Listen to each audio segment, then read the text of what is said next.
Je me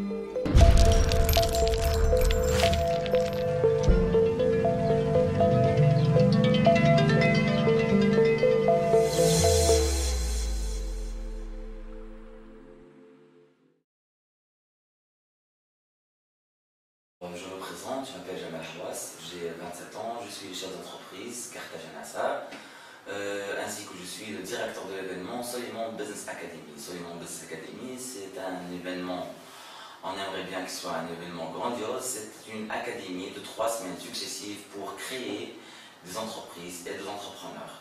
Ça va commencer le 1er mai 2011, ce sera un dimanche, on va commencer par la première étape pour créer des entrepreneurs, c'est semer l'audace, semer la motivation de créer des entreprises. Bien sûr, là, il y aura des coachs confirmés, tels que Nazan Barra, Eqbel Doumi et quelques témoignages d'entrepreneurs. La semaine d'après, bien sûr, pour les futurs entrepreneurs les plus intéressés, il y aura une académie. Cette académie-là, elle va les former sur tous les thèmes qui seront nécessaires pour pouvoir créer votre société, valider votre projet et créer un bon business plan négociable, sicarable ou bancable. Et la 3e semaine, ça sera l'achèvement de cette étape-là par une rencontre directe avec les institutions financières dans toute la Tunisie. L'unicité de ce concept, c'est que c'est le premier et l'unique événement qui se passe dans une zone dont l'entrepreneuriat est vraiment une nouvelle aventure. C'est un risque nouveau à prendre.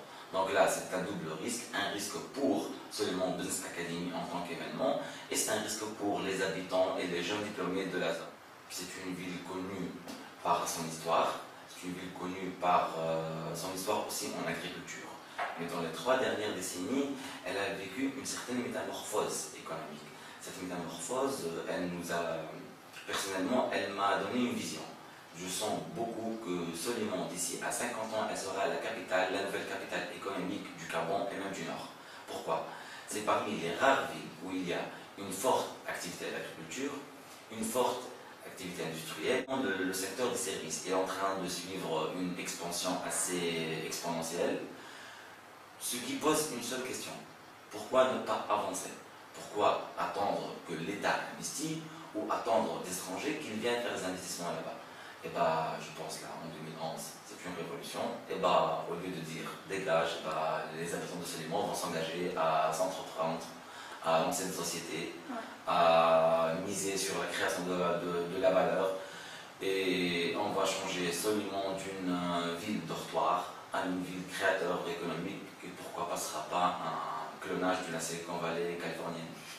Selon ma petite expérience au monde de l'entrepreneuriat, je sais que la chose la plus importante, c'est l'audace.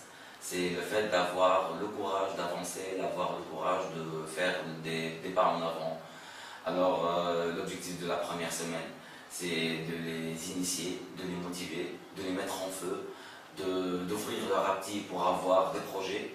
Deuxièmement, pour leur montrer qu'est-ce qu'il faut faire techniquement pour pouvoir constituer un bon projet. On sait, tout le monde, que les jeunes tunisiens et les jeunes du Gabon surtout ne manquent pas de créativité, ne manquent pas d'intelligence. Tout ce qu'il manque, c'est un bon encadrement, c'est leur montrer la bonne voie pour pouvoir avancer. Et troisièmement, pour faciliter la tâche, on va inviter toutes les institutions financières pour que ça soit plus rapide, que ça soit plus efficace et surtout plus efficient. On cherche là le soutien de tout le monde. Je ne peux qu'adorer ce que nous sommes en train de faire et je cherche que cet événement soit connu parce que nous ne sommes pas en train de faire un simple événement, nous sommes en train de se semer une tradition à Slimane. J'aimerais bien que cet événement devienne une tradition et on va travailler, on va faire notre maximum pour que ça sera.